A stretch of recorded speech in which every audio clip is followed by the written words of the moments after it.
हम मंगलाचरण करेंगे।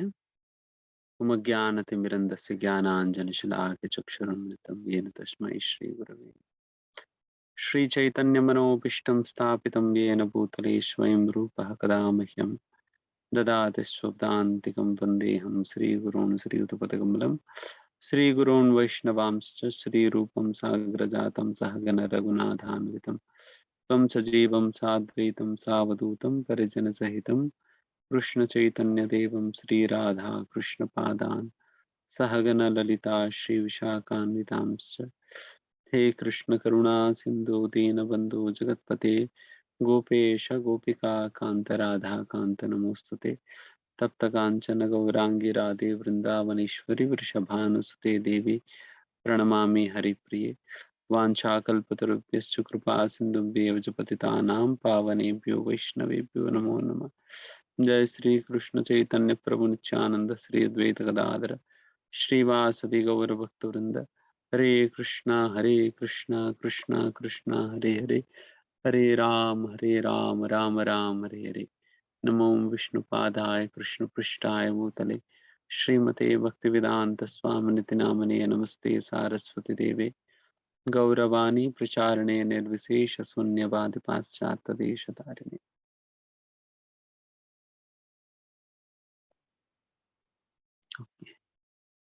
हरे कृष्णा, सभी को स्वागत है।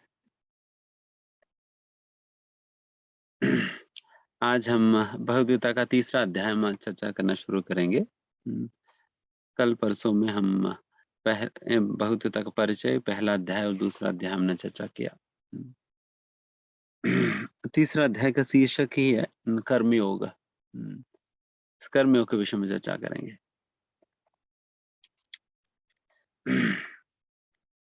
वैसा भगवद गीता के अंतर्गत जो कुछ भी भगवान को बोलना था, भगवान ने दूसरा अध्याय में समझा दिए थे। तो भगवान के हिसाब से भगवद गीता दूसरा अध्याय में खत्म हो गया।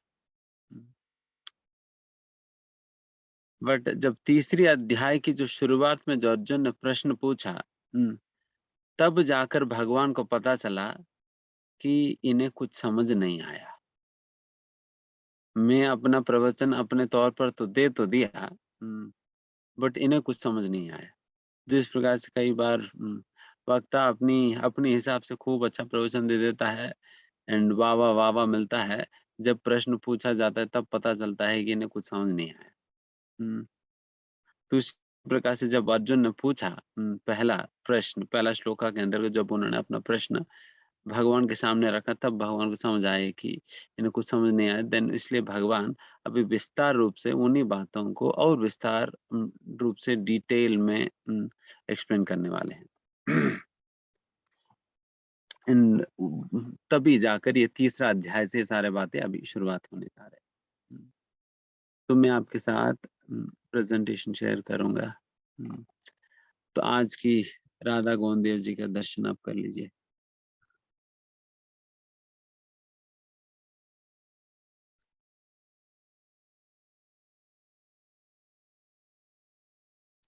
यस। इस अध्याय के अंतर्गत बेसिकली 5 सेक्शंस है। पहला सेक्शन के अंतर्गत अर्जुन वो अपना कंफ्यूजन व्यक्त करेंगे। फिर उसके उपरांत भगवान उसके उत्तर के रूप में निष्काम के कर्मयोग के विषय में समझाएंगे, और फिर उसके उपरांत कर्म कांड से कर्म योग तक पहुंचने की जो सीढ़ी है, or the process by which a person is elevated from the level of karma kanda to the level of कर्म योग, ये समझा जाए। मतलब हम आगे जाकर बताएं कर्म कांड क्या है, कर्म योग क्या है इत्यादि। और निष्काम कर्म योग ही क्यों करना है, ये सारे बातें समझाए एंड आखिर में सबसे महत्वपूर्ण बात काम, मटेरियल डिजायर्स, भौतिक इच्छाओं के विषय में बहुत ही विश्लेषणात्मक अध्ययन या विवरण जो है भगवान देने वाले हैं। उन कामुक इच्छाओं से व्यक्ति कैसे प्रभावित हुए बिना बाहर निकल सकता है। तो ये सारे बातें आज का दिन हम चर्चा करें।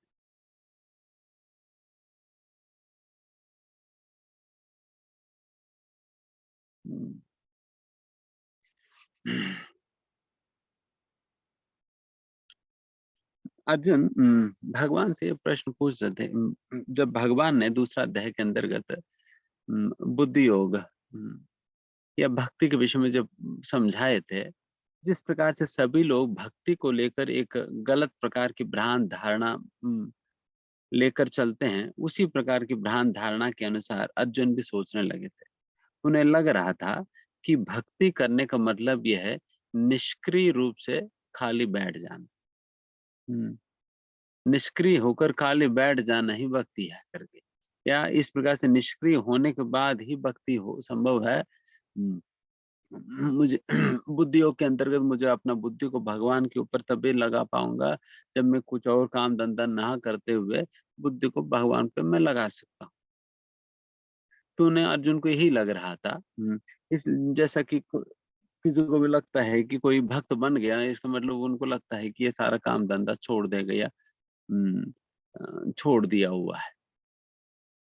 एंड उसी प्रकार से अर्जुन भी सोच रहे थे।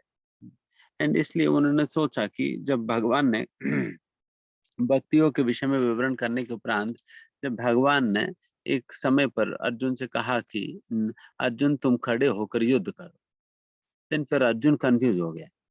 एक तरफ था भक्ति करने के लिए कह रहे, दूसरी तरफ युद्ध करने के लिए कह रहे, ये दोनों साथ साथ कैसे संभव है?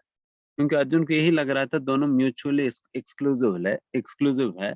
अगर मैं युद्ध करूंगा तो देन फिर भक्ति नहीं हो पाएगी, अगर भक्ति करूंगा तो युद्ध नहीं हो पाएगी। बट यहाँ पर आप कभी भक्ति करने के लिए भी कह रहे हो, कभी युद्ध करने के लिए भी कह रहे हैं। इस प्रकार से दोनों बात आप कैसे कह रहे हैं? उम, तो इसलिए अर्जुन भगवान कहते हैं कि भगवान तुम तो कंफ्यूज कर दे रहे हो मुझे। हुँ, 2-2 बातें कहकर मुझे कंफ्यूज कर दे रहे हो। तुम मुझे एक बात बताओ ना। हुँ, मुझे भक्ति करना है, युद्ध करना है, एक बात बताओ। करके अर्जुन भगवान से पूछने लगे थे। एंड उसी संदर्भ में ये अध्याय शुरुआत की है। इस यहाँ पर वही बात अर्जुन पूछ रहे, ज्यास्यसि चेत कर्मणस्ते मता बुद्धिर जनार्दन तत् तत् किम कर्माणि घोरे माम नियोजयसि केशव। अर्जुन कह रहे हैं कि भगवान जब मुझे आप भक्ति करने के लिए कह रहे हो, बुद्धि योग का अभ्यास करने के लिए कह रहे हो, तत् किम कर्माणि घोरे माम, तब मुझे इस प्रकार की घोर कर्म में, घोर युद्ध में मुझे क्यों लगाने का प्रयास कर रहे हो? क्यों कर रहे हो? करके यहाँ पर अर्जुन पूछ रहे हैं। तो आप सभी लोगों को प्रश्न समझ आया? सबसे पहला, अगर प्रश्न समझ आएगी तो देन फिर आप उत्तर ध्यान से समझेंगे। हुँ। ये बहुत ही कॉमन कन्फ्यूजन लोगों के अंतर्गत, अगर मैं भक्ति करूँगा तो सब कुछ छोड़ना होगा। या दूसरा एक और मतलब इसी का एक डिफरेंट अगर दूसरे वचनों में कहा जाए, अगर मुझे भक्ति करने के लिए सब कुछ छोड़ना होगा। इस प्रकार से लोगों को लगता है। बट बात ये है कि ऐसा नहीं कि भक्ति करेंगे तो युद्ध नहीं हो पाएगी, युद्ध करेंगे तो बस भक्ति नहीं हो पाएगी। ये गलत धारणा है जो अर्जुन ने लेकर चल रहे हैं। जिस प्रकार की धारणा आजकल की युग युग में सभी लोग लेकर चलते हैं। एंड इसी को भगवान इस अध्याय के अंतर्गत क्लियर करने वाले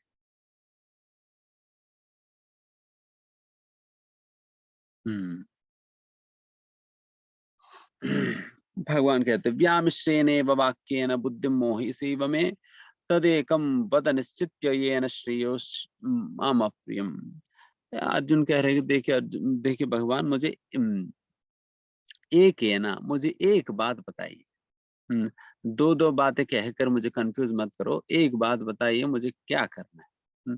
मैं ऑलरेडी कन्फ्यूज़ स्टेट में मैं आपके पास आया हूँ, धर्म सम्मूढ़ चेताः कहकर मैं आप ऑलरेडी कन्फ्यूज़ स्टेट में मैं आपके पास आया हूँ और आप मुझे और कन्फ्यूज़ कर देंगे तो फिर मेरा कन्फ्यूज़न दूर कौन करेगा? इसलिए फिर अर्जुन अपना निस्सहायता यहाँ पर भगवान को व्यक्त कर रहे थे। लेकिन फिर भगवान क्या कहने लगे, आप ध्यान से सुनिए। हुँ, भगवान कहते हैं कि अर्जुन वैसे 2 प्रकार की योग पद्धति है। एक तो ज्ञान योग है एंड दूसरा कर्म योग है। हुँ, ज्ञान योग है और कर्म योग है। दोनों इंटरडिपेंडेंट है। दोनों इंटरडिपेंडेंट है, दोनों का ज़रूरी एक दूसरे को लगता है। हुँ, जैसा श्रील प्रभुपाद जी इसी तात्पर्य के अंतर्गत लिखते हैं, religion without philosophy is sentimentalism and philosophy without religion is mental speculation. हुँ, अगर व्यक्ति केवल न धर्म की क्रियाओं का आचरण कर रहे हैं, बट उसके पीछे उन्हें सिद्धांत पता नहीं है, तो इसका मतलब वो केवल अंधविश्वास के साथ एक सेंटिमेंटल तौर पर उन चीज़ों का अभ्यास कर रहे हैं, उन चीज़ों को प्रैक्टिस कर रहे हैं। जैसा कि आजकल जितने भी लोग अपना घर-वर में पूजा-पाठ करते हैं, तो इसी तौर पर ही करते हैं। हुँ, अगर उनसे पूछा जाए ये अगरबत्ती घुमा रहे हैं, तो किनको घुमा रहे हो? तो कहते कि नहीं हमें क्या पता है, हमारे दादी घुमाती थी, हम भी घुमा रहे हैं। हुँ, तो इ अगरबत्ती ही क्यों घुमाते हो? कुछ और लाकर घुमा दो। अरे! ये तो मेरा दादी यही सिखाई थी, तो मैं कर रहा हूँ, क्या दिक्कत है? हुँ, तो इसी को कहा जाता है सेंटिमेंटलिज़्म। उन्हें पता नहीं है क्या कर रहे हैं, क्यों कर रहे हैं उन्हें पता नहीं। इस सेंटिमेंटल के अनुसार लोग करने लग जाते हैं। हुँ, इवन बहुत पढ़े-लिखे लोग भी इसी प्रकार से करते हैं। हुँ। एंड इस प्रकार की कोई सैद्धांतिक अंडरस्टैंडिंग फिलोसॉफिकल अंडरस्टैंडिंग नहीं होने के कारण हमारे प्रैक्टिसेस के पीछे हम जब प्रैक्टिस करते हैं और अपना बच्चों को भी जब बताते हैं तुम भी ऐसा करो करके देन वो लोग रिजेक्ट कर देते, वो लोग पूछते हैं कि ऐसा क्यों करूं एंड हमारे पास समाधान नहीं है, देन फिर इसलिए वो लोग भी एक्सेप्ट नहीं करते। हम्म, इसलिए हमें जो भी हम धर्म के अंतर्गत हम आचरण करते हैं उसके पीछे हमें सिद्धांत जान लेनी चाहिए। हम्म, तभी ये ज्ञान की ज़रूरत पड़ता है। इसलिए religion without philosophy is sentimental. Sentimental exactly इसी प्रकार से है। एक बार एक पुजारी जो है वो भगवान की आरती करता था। आरती करता था। उसके बाद भगवान को भोग लगाकर बाहर जाता था। इतने में एक चूहा आकर सारा वो भोग जो है खा लेती। देन फिर पुजारी ने सोचा यार हर बार तो खा जा रही है ये चूहा जो है, तो हम अभी आरती करते वक़्त ही हम एक बिल्ली को लेकर चलते हैं, बिल्ली रहेगा तो चूहा नहीं आएगी, करके फिर वो बिल्ली को लेकर चला करते थे। जब भी आरती होता था, वो अपने साथ बिल्ली को लेकर फिर वहाँ पर अंदर बाँध देते थे एंड फिर उसके बाद आराम से आरती करके भोग लगाकर फिर आ जाते थे। वो बिल्ली होने की वजह से चूहा नहीं आएगा। हुँ, एंड इस प्रकार से रोज़ करता था। हुँ, रोज़ आरती करते वक़्त बिल्ली को ले जाना, फिर अंदर बाँध देना, देन फिर भोग लगाकर आना। तो ये काम करता था रोज़। हुँ, एंड उनको बेटे ने भी देखा। एंड कुछ दिनों के बाद उनके पिताजी जो है गुज़र गए। हुँ, पिताजी गुज़र गए। हुँ, एंड पिताजी गुज़र गए एंड फिर ये भी बच्चा भी यही करता था कि वो भी जब भी आरती करता था, वो बिल्ली को ले जाकर फिर अंदर बाँध के फिर आरती करता था। हुँ, एंड फिर कुछ दिन के बाद क्या हुआ, बिल्ली भी मर गई। हुँ, बिल्ली मर गई एंड फिर उसके बाद इस बच्चा ने आरती करना बंद कर दिया। तो फिर उनसे पूछा गया था कि, "अरे तुम आरती क्यों नहीं कर रहे?" फिर इसने कहा कि, "अरे बिल्ली मर गई, बिल्ली के बिना आरती कैसे कर सकते हैं?" क्योंकि आरती करने के लिए हमें बिल्ली को गर्भगृह में ले जाकर वहाँ पर बाँधना होता है, फिर उसके बाद अगरबत्ती लाकर घुमाना होता है, तभी आरती करना संभव है। हुँ, बिल्ली के बिना आरती कैसे संभव है? ये तो हमारे आचार के विरुद्ध है, करके कहने लगे। देन ये क्या हुआ बात? हुँ, इनको ये पता नहीं है, उनके पिताजी बिल्ली को गर्भगृह में क्यों ले जा रहे थे। हुँ। उनको ये अंडरस्टैंडिंग नहीं है, इसलिए वो उसी उसी को एक आचार बना दिया एंड फिर वो वही करता है कि बिल्ली के बिना आरती कैसे होगी? हुँ, बिल्ली के बिना आरती कैसे होगी? हुँ, तो यही है। तो this is what is called sentimentalism. हुँ, इस प्रकार के सेंटिमेंटल तरीके से लोग करते हैं। हुँ, आजकल इतने सारे भगवान और इतने सारे देवी-देवताएँ हैं। इ इनका गिनती ही नहीं कर सकते हैं। वैसे तो शास्त्र में 33 कोटि देवता है कहते हैं। हम अभी तो नंबर बढ़ गई है। अभी कई करोड़ बढ़ गई है नंबर। शायद भगवान को भी पता नहीं है स्टैटिस्टिक्स। कितने करोड़ बढ़ गई। बाद में जब सेंसेक्स निकालेंगे ना तब गिनती कराएंगे। हम्म, एक मतलब एक स्त्रियों का गिनती होता है, एक पुरुषों का गिनती होता है, तीसरा भगवानों को भी गिनती कर देंगे। देन पता चल जाएगी कितने भगवान आज तक पैदा हुए। तो ये सेंटिमेंटलिज्म है। एंड दूसरा, फिलोसफी विदाउट प्रैक्टिस और रिलीजन इज मेंटल स्पेकुलेशन। अगर कोई केवल शास्त्रों का ही चर्चा कर रहे हैं बट उन चीजों का अभ्यास नहीं कर रहा है, देन फिर वो व्यर्थ की चर्चा है। व्यर्थ की चर्चा है। क्योंकि शास्त्रों का अध्ययन करने का ही मूल लक्ष्य ये है उन चीजों का हम अपना जीवन में उतारना। उन चीजों का हम अपना जीवन में उतारना। जन व्यक्ति उन चीजों का अपना जीवन में उतारता ही नहीं है, देन फिर फिलॉसफी पता होकर भी क्या फायदा। अगर मानो कि आपको खाना बनाने का टेक्निक पता है बट खाना बनाते नहीं हो, देन टेक्निक पता होकर क्या फायदा। पेट भरेगा? पेट नहीं भरने वाला है। खाना बनाने की टेक्निक जानने से पेट नहीं भरने वाला। खाना बनाने का टेक्निक पता होने के बाद उसकी प्रयोग करके खाना बनाकर खाएंगे तो तब पेट भरने वाली है। तो इसलिए केवल टेक्निक पता करने से फायदा नहीं होगी। एंड वह यहाँ पर यही बात कहा जा रहा है। तो इसलिए जब आप भगवत गीता का कोर्स जब आप अटेंड कर रहे हो, केवल सुनने के लिए नहीं है। मतलब ये नहीं है कि प्रभु जी खूब मजा आ रहा है, बहुत अच्छा बता रहे हैं, बस यही बात नहीं है। This is meant to be practised in one's life. हम अपना जीवन के अंतर्गत इसे अभ्यास करने के लिए हमें सोचना होगा, how do I bring this in practice in my life. Then इसका कोई फल है। इसलिए केवल एंटरटेनिंग के लिए, सुनने के लिए नहीं, बल्कि इसे अपना जीवन में उतारने भी चाहिए। एंड इसलिए यहाँ पर बताए जा रहे हैं philosophy without religion is mental speculation. इसलिए ज्ञान और कर्म दोनों इंटरडिपेंडेंट है, दोनों को साथ साथ लेकर चलना चाहिए हमें। दोनों को साथ साथ लेकर चलना, ज्ञान भी चाहिए और कर्म भी चाहिए, प्रैक्टिस भी चाहिए एंड फिलॉसफी भी चाहिए। तो इस प्रकार से दोनों को साथ साथ हमें लेकर चलना चाहिए। ये बात भगवान अर्जुन को समझाते हैं, क्योंकि अर्जुन को लग रहा था कि केवल ज्ञान करेंगे, केवल ज्ञान मतलब दोनों को एक्सक्लूसिवली मान रहे थे। इधर ज्ञान के पद पर चलो या कर्म के पद पर चलो, बट भगवान कह रहे नहीं, दोनों को साथ लेकर चलो ना। इधर ज्ञान के पद पर चलो या कर्म के पद पर चलो करके। इधर युद्ध करने के लिए कहो या नहीं तो ज्ञान में लगा दो मुझे। बट दोनों क्या कैसे, दोनों दोनों का तालमेल कैसे मिलेगी। एंड वही बात भगवान यहाँ समझा रहे हैं। नहीं, दोनों को साथ लेकर चलना। क्योंकि अगर कोई व्यक्ति केवल ज्ञान में ही रहना भी चाहता है, कोई कर्म किए बिना, ये भी संभव नहीं है। ये कैसे संभव हो जाएगी बताइए। जैसा गीता में 5वां श्लोकम, इसी अध्याय में 5वां श्लोकम भगवान कहते हैं, ना ही कश्चित् क्षणमपि जातु तिष्ठते कर्मकृत् कारयते हि आवश्यक कर्म सर्वे प्रकृति जैर्गुणैः। भगवान कहते हैं कि ना ही कश्चित् क्षणमपि, एक क्षण के लिए भी क्यों ना हो, एक व्यक्ति खाली बैठ नहीं सकता।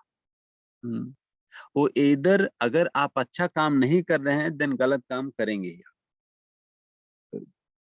आप अच्छा काम नहीं कर रहे हैं, देन फिर गलत काम करेंगे। इसलिए बेहतर है अपने आप को आप अच्छे कामों में लगा दो ना। तो यही टेक्निक है बुरे काम करने से बचने के लिए। आप वैसे खाली बैठ, आप अगर सोचेंगे कि मैं सारा कर्म फलों से मैं मुक्त हो जाऊंगा, मैं कोई कर्म ही नहीं करूंगा, तो कोई कर्म फल थोड़ी लगेगी। अगर मैं कर्म करना बंद कर दूं, देन मुझे कर्म फल भी तो नहीं लगेगा ना। बट भगवान कहते हैं तुम भाई साहब, तुम्हें कर्म किए बिना आप रह ही नहीं सकते, कर्म करना ही पड़ता है। वाई? बिकॉज अगर आप खाली बैठने का प्रयास भी करेंगे ना, हमारी स्वभाव ही एक ऐसा चीज है जो कि हमें कोई ना कोई कार्य करने में मजबूर कर देगी। हमें स्वभाव हमें खाली बैठने नहीं देगी। कुछ न कुछ कार्य हमें हमसे कराएगा ही। इसलिए कोई भी व्यक्ति इस प्रकार से खाली बैठ नहीं सकता। तो वही बात यहाँ पर भगवान कह रहे हैं। इसलिए बेहतर है जब खाली बैठना संभव ही नहीं है, देन आपको अपने स्वभाव के अनुसार चलना पड़ता है। देन क्यों नहीं आप शास्त्रों की बातों को स्वीकार करके शास्त्रों के कहने के अनुसार चलो ना। हुँ, अगर शास्त्रों की बातों को स्वीकार करके शास्त्रों के अनुसार नहीं चलने के लिए तैयार होंगे, देन आपको अपने मन की बात सुनना पड़ेगा। हुँ, देन आप सोचो कि मन की बात सुनना बेहतर है या शास्त्रों की बात सुनना बेहतर है? हुँ, तो इस प्रकार से सोचते हुए आप शास्त्रों की बातों को स्वीकार करो, उसके हिसाब से चलो। हुँ, करके यहाँ पर भगवान की कहना। फिर आगे भगवान कहते हैं, कई बार कई लोग जो है सन्यासी बन जाते हैं, बट उनकी यहाँ पर भगवान कहते हैं कि कई बार लोग काम-धंधा करना छोड़ देते हैं, सन्यास ले लेते हैं, सन्यास बन जाते हैं। बट मन ही मन इंद्रिय वस्तुओं के बारे में सोचते रहे। भगवान कहते हैं कर्मानिन्द्रियाणि संयम्य या आस्ते मनसा स्मरन्। वो वैसा दुनिया की दृष्टि में तो वो सारा काम करना तो छोड़ दिया। बट मन ही मन वो अ, गलत विषयों के बारे में या इंद्रिय वस्तुओं के बारे में सोच रहा है। देन भगवान कहते हैं ऐसा मिथ्याचारी मत बनो। ऐसा मिथ्याचारी मतलब नाटकबाजी मत बनो। सिंपली कहा जाए तो ऐसा नाटक मत करो, ऐसा कपट मत करो। इस प्रकार से दुनिया को आप अपने आप को बहुत बड़ा साधु के रूप में दिखा तो रहे हैं, बट मन ही मन इस प्रकार से इंद्रियों के विषय में सोच रहे हैं, इंद्रिय वस्तुओं के विषय में सोच रहे हैं। तो इस प्रकार से नाटकबाजी मत करो, इस प्रकार से कपटी मत बनो। एंड ऐसा कपटी लोगों से बेहतर है वो व्यक्ति है जो कि सच्चाई के साथ जो समझता है कि अच्छा मेरी मन तो इतना नियंत्रित नहीं है, इसलिए मैं इस प्रकार से अभी मतलब इस प्रकार से मैं काम करना नहीं छोड़ पाता हूँ। एंड वैसा व्यक्ति कम से कम अपना काम करते हुए क्यों ना हो अनासक्त होकर अपने कर्म फलों को जो भगवान को अर्पण कर्म करता है, बट अपने कर्म फलों को भगवान को अर्पण कर देता है। तो वो व्यक्ति फिर भी बेहतर है। वो व्यक्ति बेहतर है इस व्यक्ति की तुलना जो झूठा सन्यासी है, झूठा झूठा सन्यासी की तुलना बेहतर है एक सच्चे गृहस्थ। हुँ, एक सच्ची गृहस्थ जो कि गृहस्थ आश्रम में रहते हुए भी वो अपने कर्म फलों को भगवान की सेवा में अर्पित कर रहा है। हुँ, तो ये बात भगवान यहाँ पर कह रहे हैं।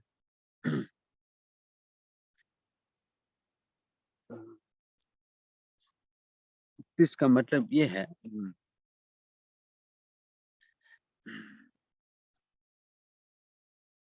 इसका मतलब ये है कि देन वही व्यक्ति को संन्यास लेनी चाहिए कि जिसकी मन बिल्कुल स्वच्छ है, जिनकी मन कभी भी इंद्रिय वस्तुओं के बारे में सोचता ही नहीं है। इंद्रिय वस्तुओं के बारे में सोचता ही नहीं है, इसका मतलब इनके मन में कोई भौतिक इच्छाएँ नहीं, इसका मतलब ये है कि उनकी मन बिल्कुल प्योर है, शुद्ध है। हुँ, या उसी शुद्ध अवस्था में ही एक व्यक्ति सन्यासी लेता है। हुँ, नहीं तो फिर क्या होगा देन फिर भौतिक विषयों के बारे में सोचता रहेगा। सन्यास तो ले लेगा बट भौतिक विषयों के बारे में सोचता रहेगा। देन इस संदर्भ में कोई पूछ सकता है कि देन प्रभु जी देन आप बताइए क्या आप शुद्ध है क्या? हुँ, आप शुद्ध है क्या सन्यास ले लिया? ये प्रश्न तो आता ही है लोगों को। हुँ। हुँ, हुँ। देखिए सबसे पहली बात तो हम शुद्ध नहीं हैं। ये तो गारंटी है। शुद्ध तो नहीं है। बट फिर भी क्या कर रहे हैं आप फिर देन? देन भगवान तो यहाँ पर मना किए हुए हैं। देन आप क्या कर रहे हो? देखो यहाँ पर जिस प्रकार के सन्यास के बारे में यहाँ पर बात किया जा रहा है वो कर्म सन्यास है। हुँ, कर्म सन्यास मतलब वो व्यक्ति है जो कि कर्म करना ही छोड़ देता है। हुँ। बट जिस प्रकार के पद पर हम हैं, वो कर्म सन्यासी नहीं है, बल्कि ये है, इसके अंतर्गत हम कर्म करना या काम करना नहीं छोड़ते हैं, बल्कि हम अपना स्वार्थ के लिए काम करना छोड़ देते हैं। हम अभी भी काम कर रहे हैं। जैसे मान लीजिए कि ये जो भी प्रचार कार्य कर रहे हैं, ये कोई काम नहीं है। हुँ। जब एक प्रोफ़ेसर एक यूनिवर्सिटी के अंतर्गत जब प्रवचन देता है एंड लाखों रुपए वसूल करता है वहाँ पर एक-एक मतलब सैलरी के रूप में, तब उनकी कार्य को काम के रूप में गिनते हैं लोग। बिकॉज़ हम यहाँ पर फ्री में सुना रहे हैं, देन फिर ये कोई काम में गिना नहीं जाता है। हुँ, अगर हम भी कल से अगर डिमांड करने लगे, कि आप 1 लाख रुपए पहले चुका दो फिर उसके बाद ही प्रवचन, देन फिर क्या करेंगे? देन फिर समझ लेंगे अच्छा प्रभु जी भी काम करते हैं, प्रभु जी भी काम करते हैं, तब मानेंगे। हुँ, पैसा नहीं लेंगे तो फिर काम नहीं माना जाता, समझ रहे हैं ना? तो उस प्रकार के सन्यासी नहीं है, जिसके अंतर्गत कोई काम नहीं किया जाता बल्कि आप देखो, एक बार एक रिपोर्टर आई थी शिल प्रभुपाद जी के पास, शिल प्रभुपाद जी से पूछी थी कि आप लोग कोई काम क्यों नहीं करते? देन प्रभुपाद जी ने कहा कि at least I work more than what you do. मैं इतना तो गारंटी कह सकता हूँ तुमसे ज्यादा काम मैं करता। देन फिर प्रभुपाद जी कहने लगे कि मैं हर साल मुझे पूरा वर्ल्ड के अंतर्गत 4 कम से कम 3 से 4 बार अनेक-अनेक देशों में घूमते-घूमते जब मैं प्रचार कर रहा हूँ, ये कोई काम नहीं है। हुँ, एंड इतना प्रभुपाद जी काम करते थे, इतना सेवा करते थे, उनके पास सोने तक का भी समय नहीं होता था। हुँ, केवल और केवल दिन में 2 घंटे सोया करते। आप सोचो एक 75 साल की बूढ़े व्यक्ति जो कि हमेशा इतना बूढ़ा बनने के बाद लोग ज़्यादा से ज़्यादा समय सोते हैं, वैसे व्यक्ति केवल 2 घंटे सोकर काम चला रहे हैं। हुँ, एंड प्रतिदिन दिन में कितने लोगों से मिलना, कितना मतलब कोई इतना मेहनत किए बिना इतना बड़ा आंदोलन की स्थापना तो नहीं किया जा सकता है। आप सोचो कितना मेहनत करना पड़ता है। हुँ। एंड वो सारा मेहनत करने के साथ-साथ शिल प्रभुपाद जी रात के समय कम से कम 5-6 घंटे लगाकर ये जो आज के समय पर जो भगवत गीता, भागवतम, चैतन्य चरितामृत अन्य पुस्तकों का अध्ययन कर रहे हैं, तो रात के समय जब सभी लोग सो जाते हैं, उस समय प्रभुपाद जी उठकर यही काम करते थे। रात को लगभग 12-1 बजे उठ जाते थे एंड 1 बजे से लेकर 6 बजे तक यही काम करते थे। हुँ। जब पूरा दुनिया सो जाता था तब शिल प्रभुपाद जी यही काम करते थे, कि इन पुस्तकों का रचना करना, जो भी लिखा है लिखना। ये कोई काम में नहीं गिना जाता है। हुँ, he has worked even much more than the biggest of the industrialists or the politicians. Hmm, but the only difference is that यही डिफरेंस है कि इन्होंने कभी अपना स्वार्थ के लिए कोई काम नहीं किया, अपने स्वार्थ के लिए काम नहीं किया।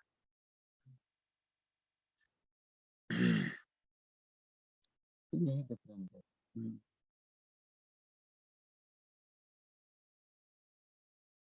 एंड आगे चलते हैं। देन इस प्रकार से इस प्रकार से उस प्रकार के सन्यासी नहीं है, जिस प्रकार के सन्यास कंटेंट यहाँ पर भगवान स्वयं इस गीता के अंतर्गत कर रहे हैं।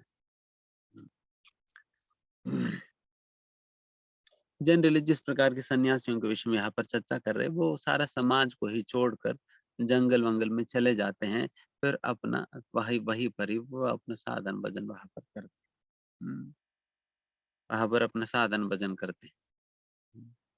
बट समस्या है कि अगर किसी का मन और इंद्रियाँ नियंत्रित नहीं है, अगर वो अपना पत्नी को छोड़ भी देता है, फिर भी शास्त्र में कहा जाता है वो जंगल में जाते तो है, अपना परिवार को छोड़कर, बट 6 पत्नियाँ तो साथ ही लेकर चलता है। हुँ, 6 पत्नियों को तो साथ ही लेकर चलता है। वो 6 पत्नियाँ कौन हैं? 5 इंद्रिय और 1 मन। हुँ, पत्नी क्या करती है? डिमांड करती है, और फिर अपना माँगे पूरा करती है। एंड ये इंद्रियाँ भी यही करती है। अपना डिमांड करेगी, अपना माँगे पूरा करवाएगी। हुँ, एंड ये हमारा जो सो कॉल्ड पति है, गोदास बनकर फिर उनकी माँगे पूरा करता है। इस प्रकार से ये है। फिर आगे भगवान कहते देन फिर देन ठीक है, अगर आप जैसा कहते हो कि ऐसा अपना कर्म करके कर्म फलों को भगवान को देना ये बेहतर है। कि अपना जो अपने इंद्रियों को नियंत्रण करते हुए जो कर्म में लगा रहता है वो फिर भी बेहतर है करके सब कहा जा रहे हैं। हुँ, बट ये भी तो बात है कि मैं कर्म करूँगा तो कर्म फलों में तो मैं बँध जाऊँगा। मैं कर्म करूँगा तो उसका कर्म फल बन जाएगी। देन फिर कर्म फलों की ज़िम्मेदारी कौन लेगा? देन उसके लिए भगवान कहते हैं, यज्ञार्थात् कर्मणोऽन्यत्र लोकोऽयं कर्म बन्धनः। हुँ। तदर्थम कर्म कौन्तेय मुक्त संग समाचरः। भगवान कहते हैं, हे अर्जुन, अगर आप यज्ञार्थात् अगर मेरे लिए तुम कर्म करोगे, देन फिर कर्म फल आपको नहीं लगने वाला। आपको इतना चिंता करने की ज़रूरत नहीं है, अगर आप मेरे लिए कर्म करने लगेंगे।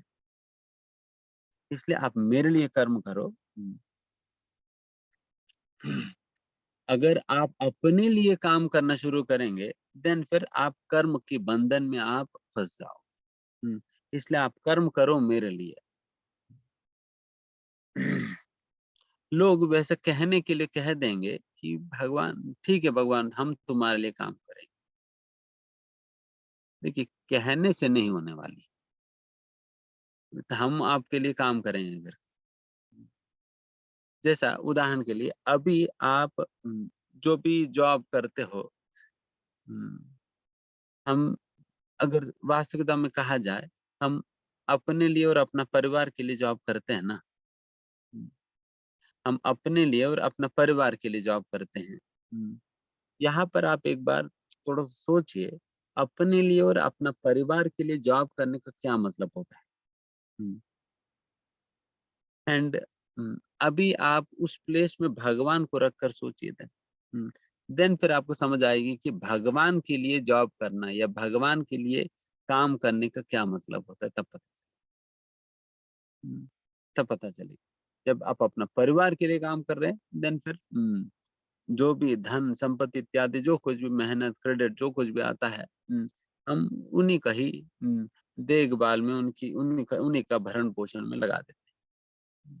एंड उसी प्रकार से जब भगवान के लिए जब हम करने लगे, देन डेफिनिटली भगवान को भी अपना परिवार के सदस्य समझते हुए या बल्कि हम अपना परिवार के मुखिया मानते हुए भगवान की सेवा के लिए हम उसका प्रयोग करेंगे। हुँ, है ना? तो इस प्रकार से होगा।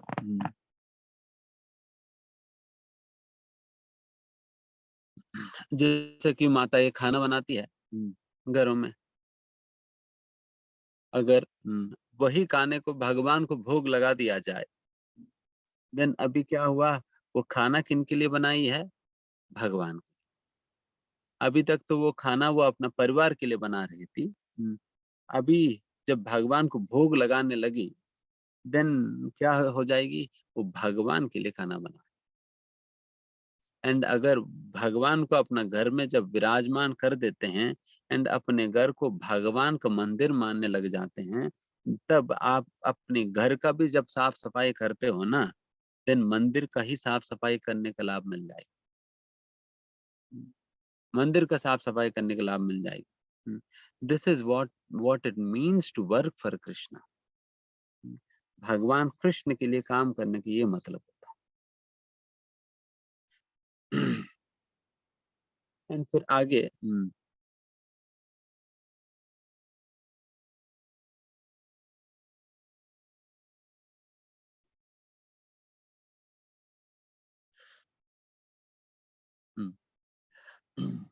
अभी कर्म कांड से कर्म योग तक किस प्रकार से व्यक्ति पहुंच सकता, कर्म कांड क्या होता है, वो बता रहे हैं।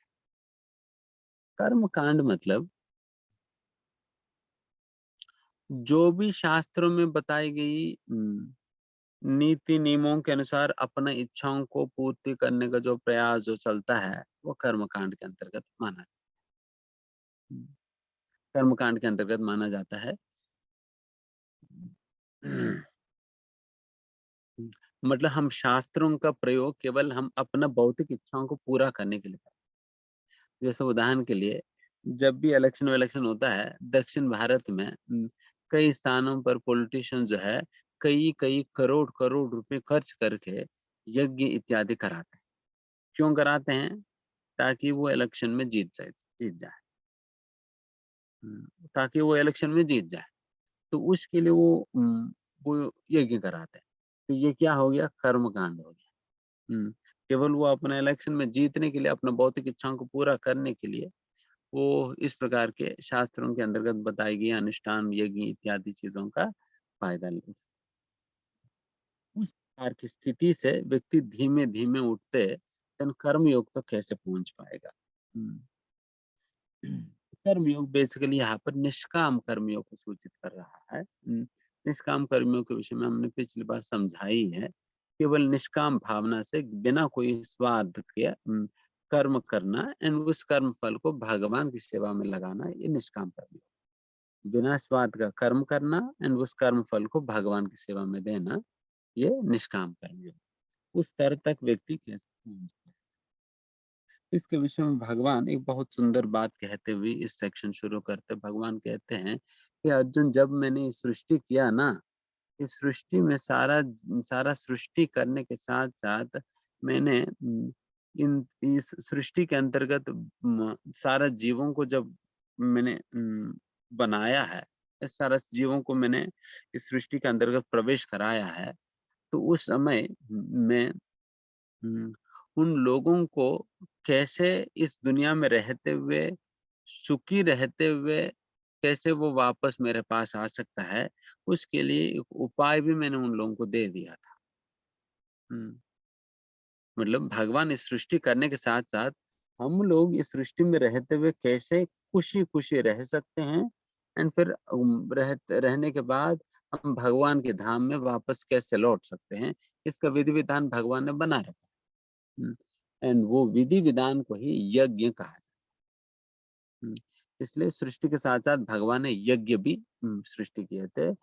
इसी यज्ञ का फ़ायदा लेकर हम इस दुनिया के अंतर्गत बहुत ही सुखपूर्वक जी सकते हैं, वापस लौट सकते हैं। इसलिए ये मत सोचो कि भगवान ने हमें टॉर्चर करने के लिए यहाँ पर डाला है। भगवान ने हमें यहाँ पर टॉर्चर करने के लिए नहीं डाला है। हुँ, बल्कि भगवान ने हमें यहाँ पर सुखपूर्वक रहने का ही व्यवस्था बनाया है, बट हमने बिगाड़ दिया। हुँ, हमने बिगाड़ दिया और जितने भी प्रॉब्लम्स हम देख रहे हैं, दे आर ऑल हमारे कॉम्प्लिकेशंस है। हमने कॉम्प्लिकेट कर दिए इसे। हुँ, भगवान ने हमें सुखपूर्वक रहने का ही व्यवस्था बनाया था, बट हमने कॉम्प्लिकेट करके जिसकी वजह से ही हम इस दुनिया में रहकर हम बहुत दुःख भोग रहे हैं। हुँ। इसलिए अगर हम सही प्रकार से इस यज्ञ को समझें, हम उसकी लाभ उठाएँ, देन हम बहुत ही सुखपूर्ण जीवन जी सकते हैं एंड अंतिम में भगवान के धाम में भी हम जा सकेंगे। इसलिए इस यज्ञ के विषय में ही इस अध्याय मतलब इस सेक्शन के अंतर्गत वर्णन है। इसमें कहते हैं अगर कोई इस यज्ञ में क्या होता है कि जो कुछ भी भगवान ने हमें दिया है, उन चीज़ों को भगवान को अर्पण किया किया जाता है। जैसा कि भगवान कहते हैं अगर कोई व्यक्ति यज्ञ में इन किसी भी चीज़ को अर्पण किए बिना अपने स्वार्थ के लिए उसे प्रयोग करता है, तो उन्हें तो भगवान कहते हैं वो चोर है। वो चोर है। आप कहते हैं प्रभु जी ये तो मेरी बैंक से मैंने मेरी एटीएम है, मेरी बैंक अकाउंट है, वहाँ से मैंने निकाला, उसी से मैंने खर्च किया। भगवान को क्या दिक्कत है? तुम्हें क्या दिक्कत है? मेरा लक्ष्मी है, मेरा धन है। ऐसा कह सकते हो। हुँ। बट अल्टीमेटली बात ये समझो, समझे कि सारे धन भगवान की है। आपको धन किसने की दिया? आपकी कंपनी का मालिक ना, आपकी कंपनी के मालिक को किसने दिया? हुँ, और आपकी कंपनी के मालिक के बाप को किसने दिया? हुँ, अल्टीमेटली भगवान ने ही तो दिया ना। हुँ, हुँ। हम जब आए थे तब जैसा लोग कहते हैं, प्रभु जी ये भूमि मेरा नाम पे है, देखो प्रॉपर्टी के पेपर्स दिखा देता हूँ।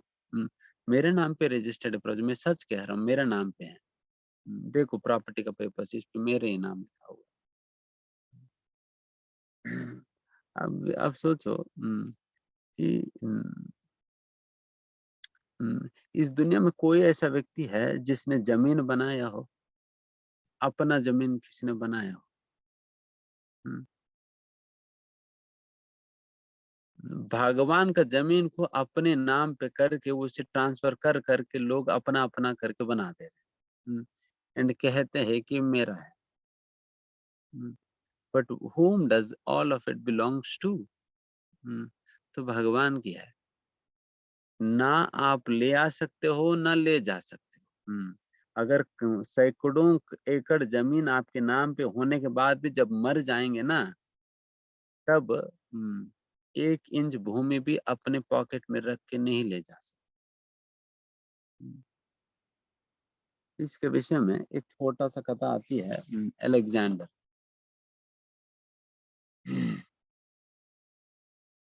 अलेक्जेंडर केवल 32 साल की उम्र में उन्होंने पूरा पृथ्वी के अंतर्गत जितने भी राज्य है, सारा राज्यों का आक्रमण कर दिया, इनफैक्ट सारा पृथ्वी को ही आक्रमण कर दिया। हुँ, एंड अंत में भारत में आया, और भारत को भी आक्रमण करने का प्रयास ही कर रहे थे। एंड उसी दौरान उम, भारत के मच्छरों ने अलेक्जेंडर को मरवा देन, इसलिए भारत के लोग जो है बहुत ही गर्व से कहते हैं, जिसने सारा दुनिया को हराया है उसको हमारे भारत का मच्छर ने भगाया है।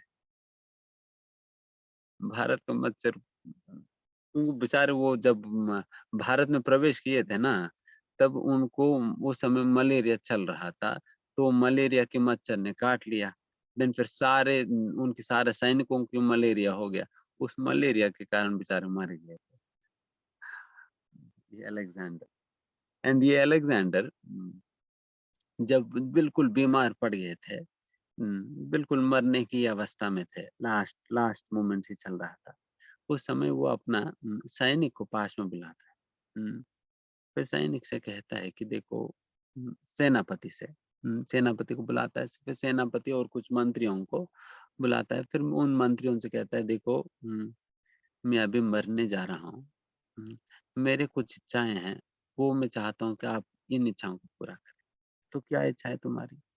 देन वो कहता है कि मेरी पहला इच्छा ये है, मैं जब मरने के बाद मेरा शव पेटी को उम, उम, 4 डॉक्टर्स को उठाने के लिए कहना चाहिए। हुँ, मेरा शव पेटी को, ये चारों वैद्य को कहना चाहिए कि मेरा शव पेटी को उठाकर ले चलें। एंड ठीक है, फिर दूसरा क्या है? फिर दूसरा ये है, जिस पद पर मुझे ले जाओगे ना, मेरे शव पेटी के साथ-साथ, उस रास्ते को आप पूरा, जितने भी सोने की सिक्का मैंने इकट्ठा करा है, उस सोने की सिक्कों से आप भर दीजिएगा। एंड फिर तीसरा, आप जब मुझे दफ़न करते हो, तब मेरी दोनों हाथों को शव पेटी से बाहर निकाल कर फैला कर रखिए, एंड उसी अवस्था में मुझे दफ़न कर दो।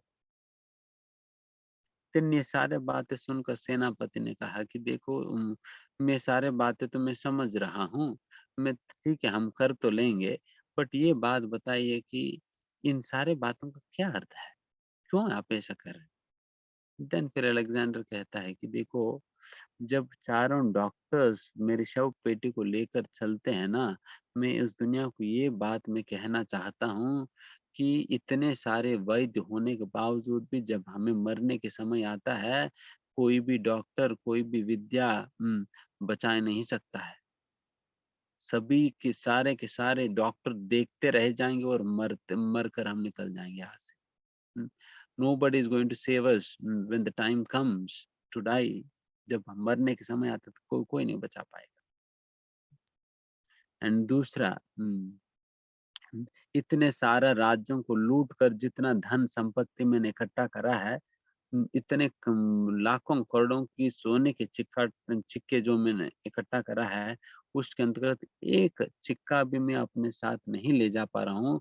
सारे के सारे सिक्के यही का यही छोड़कर जाना पड़ रहे हैं करके मैं इस दुनिया को दिखाना चाहता हूँ। इसलिए इस सोने के सिक्कों से इस रास्ते को भरने के लिए मैं कह रहा हूँ कि ताकि ये सारा संपत्ति जो है अलेक्जेंडर छोड़ कर ही जा रहा है, कुछ भी नहीं ले जा पा रहे। हुँ, एंड तीसरा हाथों को क्यों फैलाने के लिए कहा आपने? क्यों कहा? जब हाथ फैलाया जाता है तब मैं इस दुनिया को मैं कहना चाहता हूँ कि इस अलेक्जेंडर ने पूरा पृथ्वी को आक्रमण करके पृथ्वी को ही अपना राज्य बना दिया है। बट जब मरने के बाद ए वो अपने साथ कुछ भी नहीं ले जा पा रहे हैं। केवल जो 6 फुट की ज़मीन में ही वो उनके दफ़न हो जा रहे हैं। उसके बिना तो और बाकी चीज़ों को वो प्रयोग तक भी नहीं कर पा रहे। हुँ। So all of that is left behind. सब कुछ पीछे ही छोड़कर जाना पड़ रहा है मुझे। अपने साथ कुछ नहीं ले जा पा रहा। उस प्रकार से जब सब कुछ भगवान की है, हम कहाँ बीच में आकर हम अपना नाम डालकर अपना-अपना कहकर घोषित कर देते हैं। हुँ, है ना? तो इस मान्यता के साथ हमें हर चीज़ को जैसे कहते हैं शास्त्रों में त्वदीय वस्तु तुभ्यमेव समर्पयामि। भगवान की ही वस्तु को भगवान की सेवा में अर्पण करते हुए उसकी मतलब भगवान ये ऐसा थोड़ी कह रहे हैं कि तुम्हें खाना ही नहीं है, तुम मत खाओ करके। भगवान क्या है यही कहा जा रहा है कि भगवान को भोग लगाओ, उसके बाद जो भोग निकलता है, वो प्रसाद जो बनता है, वो प्रसाद ग्रहण करिए ना।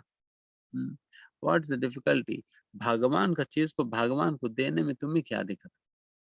हुँ। इसलिए कहा जा रहा है अगर भगवान की चीज़ को भगवान के दिए बिना जब खुद ही व्यक्ति उसका भोग करता है, देन वैसे व्यक्ति को चोर ही तो कहा जाएगी।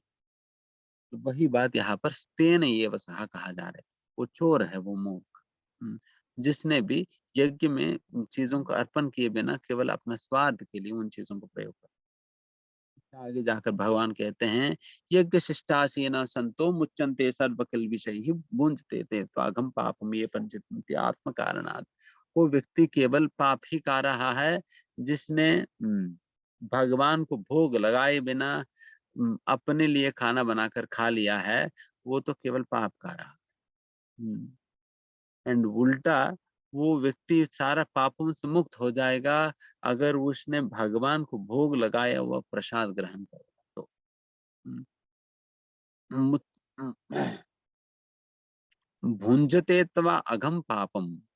हुँ, सारा अघम पापम सारा खत्म हो जाएगी अगर भगवान को भोग लगाकर हम प्रसाद ग्रहण करें।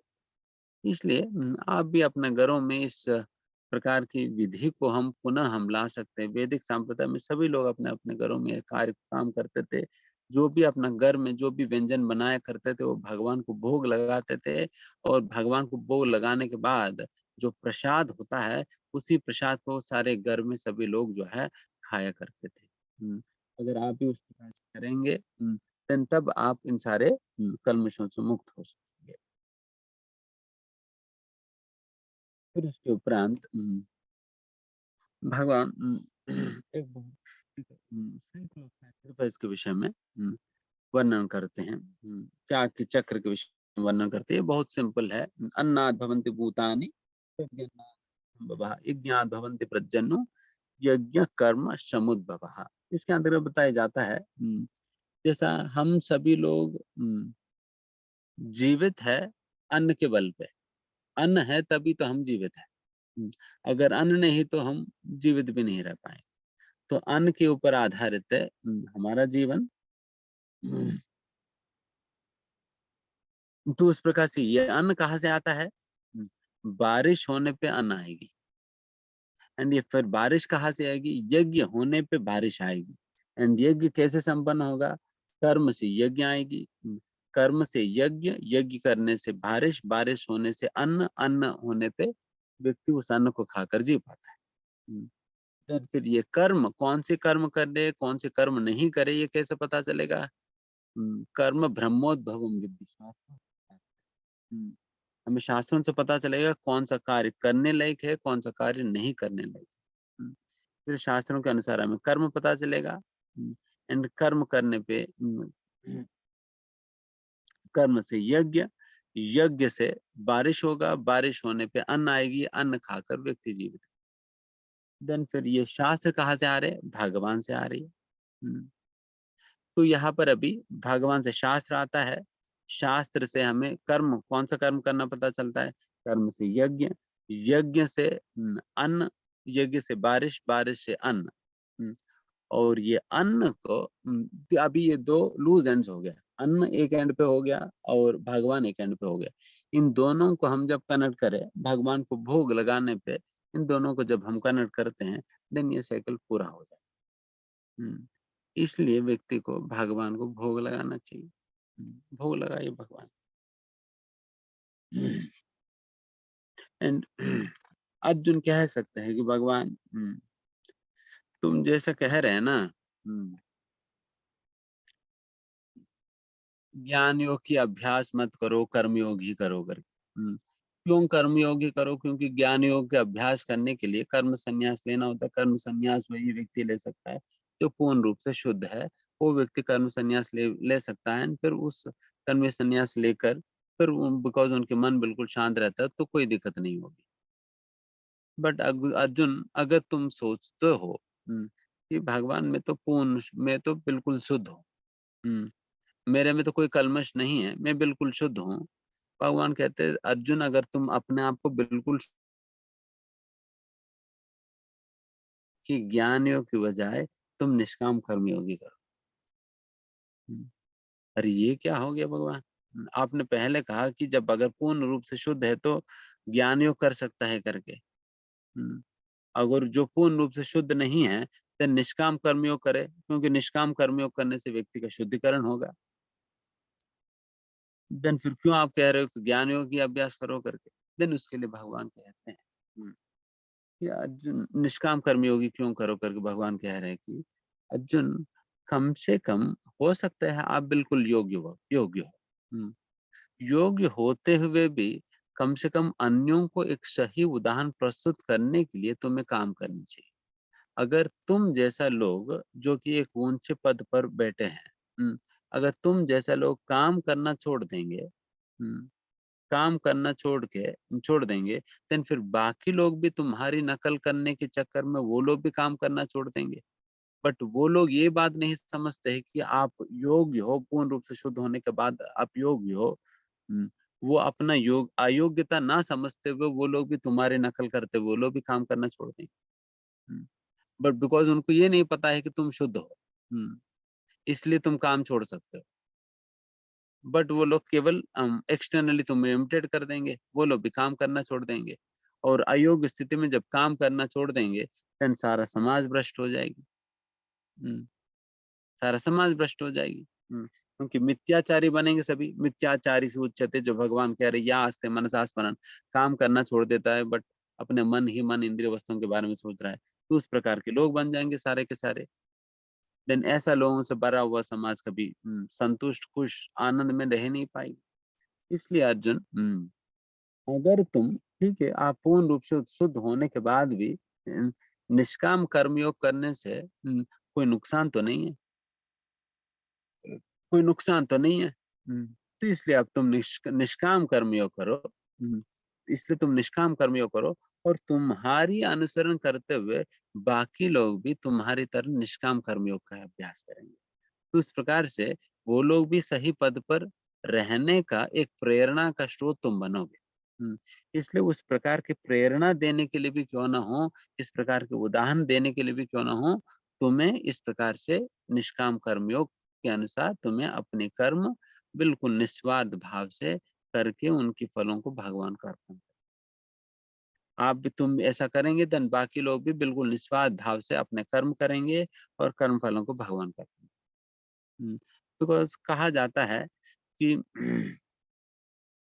यद्यद् आचरति श्रेष्ठः तत्तदेवेतरो जनाः। से यत् प्रमाणम कुरुते लोकस्तद अनुवर्तते। सारा दुनिया तो किसी न किसी व्यक्ति को अपना रोल मॉडल बनाकर उनका पीछे-पीछे उनकी अनुसरण करती है। किसी ने गांधी जी को अपना रोल मॉडल बना दिया, किसी ने अब्राहम लिंकन को बना दिया, किसी ने नेल्सन मंडेला को बना दिया, किसी ने शाहरुख खान को अपना रोल मॉडल बना दिया, किसी ने सचिन तेंदुलकर को बना दिया। किसी ने नरेंद्र मोदी को बना दिया अपना रोल मॉडल। तो हर मतलब हर कोई किसी न किसी व्यक्ति को अपना रोल मॉडल बनाकर फिर उनकी पदचिन्हों में अनुसरण करने का प्रयास करता है। इसलिए वैसा जो लीडरशिप की पोजीशन में जो लोग हैं खास करके, उन लोगों को तो निश्चित रूप से अपने निष्काम कर्मियों के अनुसार अपना कार्य करनी चाहिए। क्योंकि बाकी अन्य लोगों के लिए एक बहुत बड़ा उदाहरणात्मक स्थिति होगा। आपकी पदचिह्नों में चलना आसान पड़ेगी, है ना? बट बात ये है कि असलियत में श्रेष्ठ कौन है जिनको हम अपना जीवन के अंतर्गत एक रोल रोल मॉडल के रूप में स्वीकार करें, है ना? हुँ, किसी को भी आजकल बना देते हैं रोल मॉडल। हुँ, खास करके आज के समय पे तो फ़िल्म स्टारों को, हीरोइन्स को अपना रोल मॉडल बना लेते हैं। उन्हीं की तरह नकल करना, उन्होंने जैसे हेयर स्टाइल बनाया, अगर उन्होंने पूरा बाल उड़ा दिया तो हम भी बाल उड़ा देंगे। अगर आधा बाल उड़ाया तो हम भी आधा बाल उड़ा देंगे। अगर आधा पैंट काट दिया, आधा पैंट हम भी काट देंगे। हुँ, जो वो करेगा हम भी करेंगे। तो ऐसा नकल करने का क्या फ़ायदा? ऐसा नकल करने का क्या फ़ायदा है? वो जिस गड्ढे में गिरा है, तो तुम भी वही गड्ढे में गिरोगे। हुँ। इसलिए शास्त्र में कहा जाता है वैसे लोगों को अंधेर यतांधेर उपदीयमानः। The leaders of today's world are blindfolded. आज की नेताएं जो हैं वो स्वयं अंधे हैं। और वैसा अंधे नेताओं के पीछे चलते चलते वो अंधा व्यक्ति तो जरूरी है कोई ना कोई गड्ढे में गिर ही जाएगा। तो उनको पीछे पीछे चलने वाला हम भी गिर जाएंगे। हुँ। इसलिए हम वैसा व्यक्ति को अपना रोल मॉडल बनानी चाहिए जिनके पास दृष्टि है। हुँ। कलो नष्टदृशाम एषः। शास्त्र में बताया है कलयुग के प्रभाव के कारण नष्टदृशाम अपना दृष्टि नष्ट हो जाता है। व्यक्ति दृष्टि विहीन हो जाता है। एंड फिर ऐसा दृष्टिविहीन लोगों को फिर दृष्टि कहाँ से मिलेगी? पुराणार्को अधुनोदितः। श्रीमद् भागवतम भगवत गीता जैसा ग्रंथों का अध्ययन जिसने करा है और उनकी सिद्धांतों को जिसने अपना जीवन के अंतर्गत पालन कर रहा है, तो उस व्यक्ति का दृष्टि पुनः खुल जाता है। बाकी सभी लोगों का आंखें बंद है। क्योंकि शास्त्र में कहा है कलो नष्ट दृशः। कलयुग के प्रभाव से उनकी दृष्टि नष्ट हो चुका है। हुँ। और जिसने पुराण को अधुनोदित जिसने भागवतम के आश्रय लिया है, तो जिसने भगवत गीता का आश्रय लिया उनकी आंखें खुल जाता है। एंड फिर वैसा जिन नेताओं की आंखें खुली हुई है, उन नेताओं के पीछे चलने पे देन हम अच्छे रास्ते में चल पाएँगे। नहीं तो गड्ढे में गिरने के लिए तैयार हो जाएँ। हुँ, नेक्स्ट। भगवान कहते देखो अर्जुन। उदाह अर्जुन कह सकते हैं कि भगवान ठीक है तुम ठीक कह रहे हो बट कोई ऐसा है क्या जिसने निष्काम कर्मियों के अभ्यास किया पूर्ण शुद्ध होते हुए भी? फिर भगवान ने कहा हाँ है, जनक महाराज जी। जनक महाराज पूर्ण रूप से शुद्ध होने के बाद भी हालांकि उन्हें राजवाज पालन करने की कोई जरूरत नहीं था, बट फिर भी वो राज समाज में रहते हुए राजभार इत्यादि संभाला किस लिए? ताकि साधारण जनता के लिए एक उदाहरण प्रस्तुत एंड जनक महाराज का ही बात क्यों क्यों अर्जुन, मैं स्वयं भी क्यों ना हूँ, मैं खुद भी मुझे भी कोई काम करने की जरूरत नहीं है। ऐसा नहीं कि मुझे मैं कोई काम नहीं करूंगा तो मुझे सैलरी नहीं मिलेगी तो क्या खाऊंगा, बेचारा भूखे रह जाऊंगा। ऐसा तो मेरी अवस्था तो नहीं है। बट फिर भी मुझे कोई काम करने की ज़रूरत नहीं पड़ता है। फिर भी मैं केवल लोगों को एक सही उदाहरण प्रस्तुत करने के लिए मैं भी काम करता हूँ। भगवान खुद कह रहे हैं। क्योंकि शास्त्रों में बताया जाता है न तस्य कार्यम करणम च विद्यते। भगवान वो व्यक्ति है जिन्हें कोई काम करने की ज़रूरत ही नहीं पड़ता। हुँ, कोई काम करने की ज़रूरत ही नहीं पड़ता, बट फिर भी भगवान करते हैं। जैसे उदाहरण के लिए भगवान श्री कृष्ण गायों को चराते थे ना। गायों को चराते थे, काम करते थे। हुँ, ऐसे नहीं खाली बैठते थे। तो उस प्रकार से भगवान खुद भी कह रहे हैं। हुँ, भगवान हुँ, एंड क्योंकि अगर भगवान कहता है अगर मैं इस प्रकार से अपना काम नहीं करूँगा देन सारा का सारा दुनिया मेरी नकल करने लग जाएगी और मेरी नकल करते-करते जो है सारा दुनिया भ्रष्ट हो जाएगी। इसलिए वो दुनिया को एक सही रास्ते में ले जाने के लिए मुझे एक सही उदाहरण प्रस्तुत करना। एंड इसमें हमें ये बात समझना होगा कि भगवान की कभी हमें नकल नहीं करनी चाहिए, भगवान की अनुसरण करनी चाहिए। बट ज़्यादा कई लोग जो है भगवान की नकल करने का प्रयास करते हैं। देखिए भगवान को नकल भी क्या कर पाए। हुँ, लोग सोचते हैं कि भगवान ने रासलीला किया है, हम भी 10 स्त्रियों को ले आएँगे, हम भी रासलीला खेलेंगे। हुँ, हम भी रासलीला खेलेंगे। हुँ, तो उनको लगता है कि रासलीला खेलने वाला हर कोई कृष्ण है। हुँ, हर कोई कृष्ण है। बट ये बात भूल जाते हैं कि भगवान ने रासलीला खेलने के पहले गोवर्धन भी तो उठाए थे। हुँ, हुँ। तो पहले तुम भी गोवर्धन उठाओ फिर उसके बाद रासलीला खेलने जाना। हुँ, तो गोवर्धन को उठाइए पहले। हुँ, गोवर्धन को उठाइए देन फिर उसके बाद रासलीला करेंगे। उसके पहले भगवान ने कई-कई ऐसा महोन्नत कार्य किया है। हुँ, उन सारे कार्यों को नकल नहीं कर पाए, संभव नहीं है। हुँ, तो इसलिए उस प्रकार की बेकार के काम नहीं लगना है। हुँ। क्योंकि आज मतलब कई लोग ऐसा मूर्ख लोग आज के समय पर दिखाई देते हैं। लोग कह देते हैं कि मैं भगवान के अवतार हूँ और तुम लोग मेरी गोपियाँ हैं। तो तुम लोग आना हम लोग रासलीला खेलेंगे। एंड मूर्ख गोपियाँ भी वो भी आ जाती है। हुँ, रासलीला खेलने। उनको लगता है ये हमारे कृष्ण है और हम गोपियाँ हैं, हम रासलीला खेलेंगे। कितनी बड़ी मूर्खता है आज के लोगों में ना। हुँ, बट ये तो कहीं संभव नहीं है।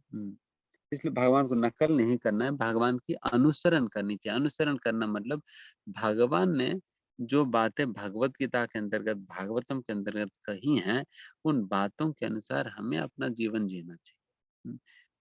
We should follow God, we should follow Krishna but not imitate Krishna. Imitation मत करो, नकल मत करो, बल्कि भगवान के अनुसरण करो, भगवान कहने के अनुसार चलो।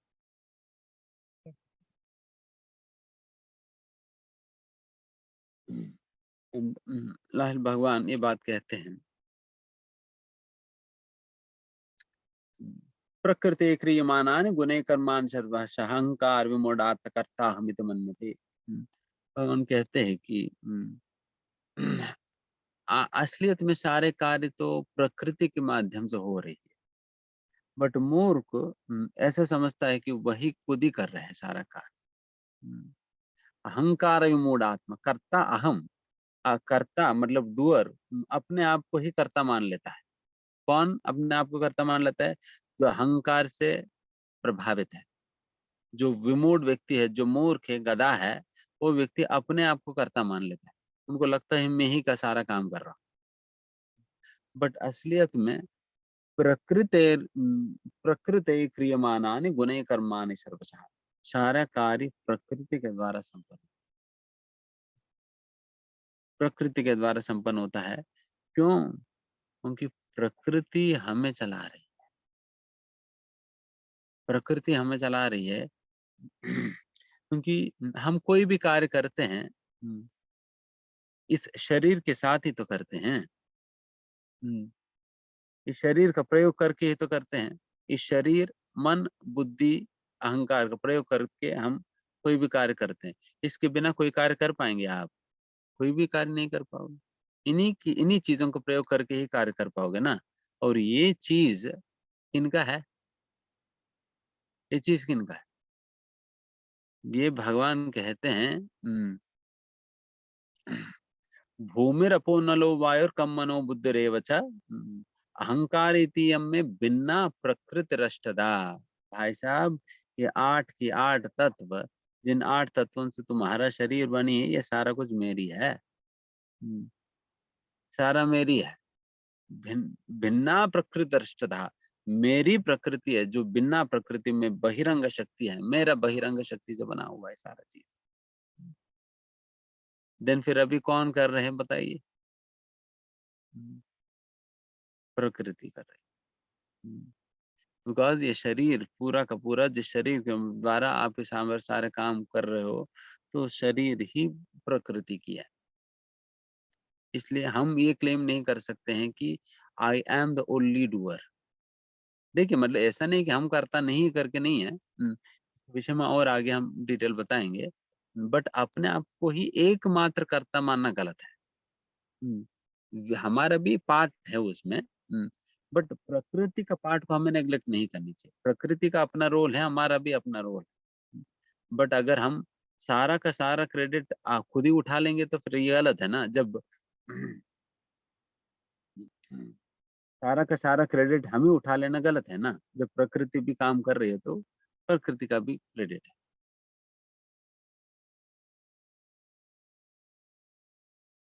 हुँ।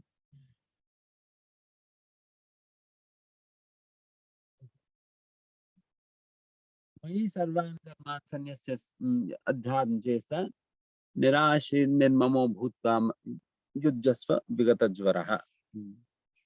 मयि सर्वान् कर्माणि सन्न्यस्य। सारा कर्मों को मुझे अर्पण कर दो अर्जुन। हुँ, अध्यात्म चेतसा। इस प्रकार से अध्यात्म चेतना में आप अपने सारे कर्मों को मुझे अर्पण कर दो। एंड अपने आप को प्रोप्राइटर मत मानो, स्वामी मत मानो।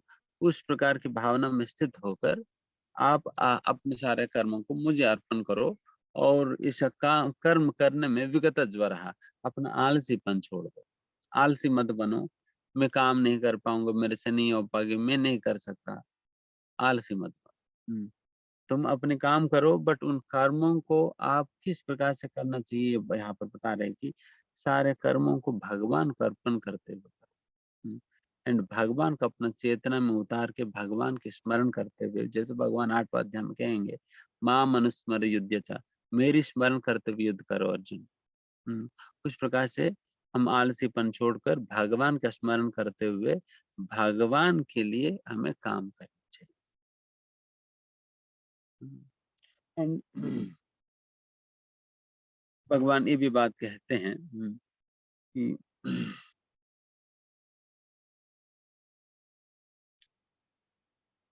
सभी तो अपने-अपने स्वभाव के अनुसार काम करते हैं। सभी अपने-अपने स्वभाव के अनुसार काम करते हैं। जब सभी को अपने स्वभाव के अनुसार ही काम करना होता है, देन शास्त्रों में इतने सारा नियम इत्यादि चीज़ें बताया जाता है, देन उसका क्या लाभ है? या उम, इसको इस प्रकार समझ सकते हैं। जब सभी लोग अपने-अपने स्वभाव के अनुसार जब काम काम करना होता है, देन फिर अपने आप को कंट्रोल करने का फिर क्या मतलब है? क्योंकि आप जब अपना स्वभाव को दबाने का भी प्रयास करेंगे, स्वभाव तो नहीं जाएगी। देन फिर क्या लाभ है? देन यहाँ पर भगवान बेसिकली ये दिखाना चाह रहे हैं निष्काम कर्मियों की कमी। निष्काम कर्मियों की कमी क्योंकि ज्ञान देखिए ज्ञान योग के अभ्यास करने के लिए प्री रिक्विसाइट है, कंडीशन है, हमें कंप्लीटली शुद्ध होंगे तब जाकर हम ज्ञान योग के अभ्यास कर सकते हैं। निष्काम कर्मियों के अभ्यास करने के लिए कंप्लीटली शुद्ध होने की ज़रूरत नहीं है। अशुद्ध अवस्था में भी निष्काम कर्मयोग कर सकते हो और निष्काम कर्मयोग करते हुए तुम्हारी शुद्धिकरण होगी, देन फिर आप धीमे-धीमे और शुद्ध हो जाएँगे। हुँ, बट ये निष्काम कर्मयोग भी तब काम कर नहीं पाएगी जब अशुद्धता बहुत बड़ी मात्रा, जब कंडीशनिंग बहुत ज़्यादा है, तब निष्काम कर्मयोग में कुछ नहीं कर पाएगा, हाथ उठा दो। मेरे से भी कुछ नहीं हो पाएगा। वही बात यहाँ पर कहा जा रहा है। निष्काम कर्मियों का काम नहीं कर पाए क्योंकि स्वभाव को बदलने की क्षमता नहीं है उसमें, निष्काम कर्मयोग बिकॉज़ अशुद्धता, अनर्थ बहुत ज़्यादा मात्रा में, काम, क्रोध, लोभ, मोह, मद मात्सर्य बहुत ज़्यादा मात्रा में। मतलब थर्मामीटर लगाने से थर्मामीटर फट जा रहे हैं। होता है ना? जिनके फट जा रहे हैं, वैसे लोगों के लिए निष्काम कर्मयोग काम नहीं करेगा। और हमारा कलयुग के वासियों के लिए तो स्पेशल थर्मामीटर बनाने के बाद भी फट जाता है। हुँ, तो इतनी बड़ी मात्रा में है काम की बुकार, क्रोध की बुकार, हुँ, लोभ की बुकार, मात्सर्य की बुकार, हुँ, बहुत बड़ी मात्रा में। तो इसलिए ये काम नहीं करने वाले। देन फिर उस समय भगवान तभी कहा जा रहा है कि भक्ति योग एक ऐसा योग पद्धति है, जो कि चाहे आप कितना घटिया इंसान भी क्यों ना हो, फिर भी भक्ति योग तुम्हारे लिए काम कर सकता है। बिल्कुल ज़बरदस्त मेडिसिन है आज की कलयुग के लिए। बिल्कुल परफेक्ट सूटेबल है। हुँ, घटिया-घटिया लोगों को भी शुद्ध करके वो इस सृष्टि का सर्वोत्कृष्ट स्तर तक पहुँचा देगी। हुँ, बिल्कुल घटिया मतलब घटिया से घटिया लोगों को भी बिल्कुल हाईएस्ट पोज़ीशन तक पहुँचाने की क्षमता है भक्ति योग। हुँ, इसलिए भगवान यहाँ पर बता रहे भक्ति योग के अभ्यास करो। हुँ। है ना? फिर आगे भगवान कहते हैं, "श्रेयान् स्वधर्मो विगुणः परधर्मात् स्वानुतिष्ठा स्वधर्मे यदनं श्रेयः परधर्मो भयावहः।" यहाँ पर भगवान कहते हैं, देखो अर्जुन, तुम्हारी कर्म तुम्हारी वर्ण के अनुसार तुम्हें जो भी कर्म बनता है, वही कर्म करना बेहतर है। सामने वाले की कर्म की नकल करना ये ठीक नहीं। जैसा कि तुम क्षत्रिय हो, क्षत्रिय धर्म का ही अभ्यास करना सही है तुम्हारे लिए। अब तुम ब्राह्मणों का नकल नहीं कर सकते। नहीं वो अच्छा लग रहा है, थोड़ा-सा वो कर लेता हूँ मैं। नहीं। हुँ, तुम्हारी वर्ण आश्रम के अनुसार तुम्हें जो करनी चाहिए वही करना है। सामने वाले की नकल मत करो। क्यों ऐसा नहीं करे? वो तो मुझे अच्छा लगता है, उसमें वो बहुत इंटरेस्ट आता है मुझे। हुँ, नहीं, तुम्हें जो करना है वही करो। क्यों करना है ऐसा? क्योंकि ये जो वर्णाश्रम धर्म के अनुसार जो कोई भी धर्म कार्य तुम्हें सूचित किया जाता है, वो एक्चुअली आपकी बीमारी को ठीक करने के लिए दिया हुआ प्रिस्क्राइब किया हुआ दवाई है। हुँ, एंड वो दवाई लेंगे तभी आपकी वो बीमारी ठीक होगा। हुँ, आप कोई दवाई की दुकान में जाकर आपने कहा कि देखो मुझे जुकाम हो रहा है, देन फिर वो जुकाम का गोली देगा। हुँ, देन आप ये नहीं कह सकते, भाई साहब थोड़ा देखो, वो लाल रंग की जो दवाई है ना, मीठा-मीठा होता है।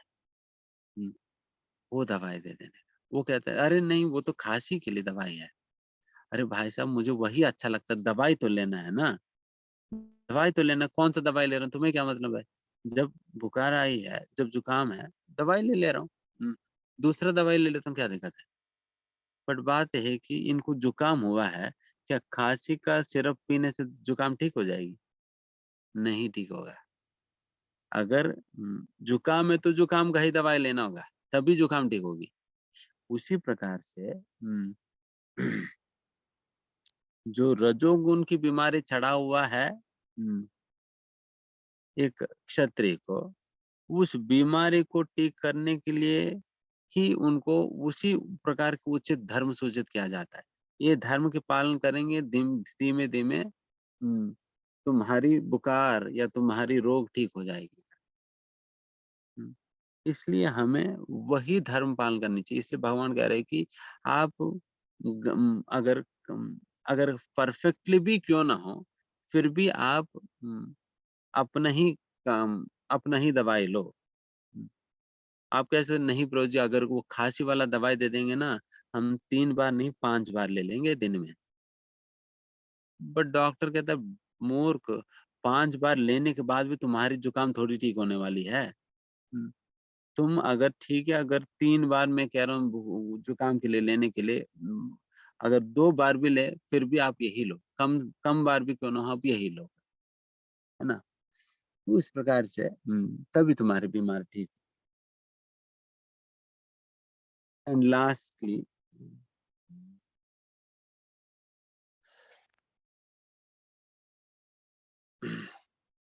काम के विषय में फिर अर्जुन लास्टली भगवान से पूछते हैं कि भगवान ठीक है, सारी बातें तो ठीक है, बट ये बात मुझे बताइए कि कई बार मैं चाहता तो नहीं हूँ कि गलत कार्य करना, बट पता नहीं कौन-सा ऐसा वेग है मेरे अंदर से, जो कि मुझे ना चाहते हुए भी मेरे से गलत-गलत कार्य करवाती है। मैं चाहता तो नहीं हूँ कि गुस्सा होना, बट फिर भी मैं गुस्सा हो जाता हूँ, ऐज़ इफ कोई मुझे अंदर से कोई पुश कर रहा हो। हुँ, तो ये कौन ऐसा व्यक्ति है जो मेरे अंदर से मेरे से इस प्रकार से गलत कार्य करता है? देन उसके लिए भगवान कहते हैं अर्जुन ये कोई और नहीं है, कामेश क्रोधेश रजोगुण समुद्भवः महाशनो महापात्मा विद्येनम ह्यवैरिणम। ये काम है अर्जुन, जो कि रजोगुण से उत्पन्न होता है। ये काम ही अर्जुन, ये काम वासना ही जो कि आपको इच्छा ना होते हुए भी आपसे गलत-गलत काम करवाती है। हुँ, यही जीवन का सबसे बड़ा शत्रु है। हुँ। एंड जीवन से अनेक-अनेक प्रकार के पाप करवाती है ये काम। हुँ, एंड ये काम ही एक जीव की सबसे बड़ा शत्रु है ना? ये काम कौन है फिर? क्योंकि हमारा सबसे बड़ा शत्रु है। हुँ, महाशनो मतलब सबसे बड़ा शत्रु है। हुँ, हुँ, यह वैरिण मतलब शत्रु। हमारा एक मतलब एक ही शत्रु है हमारे जीवन में यही है, काम है। ये काम कौन है? काम मतलब भौतिक इच्छा। हुँ, मटेरियल डिज़ायर्स।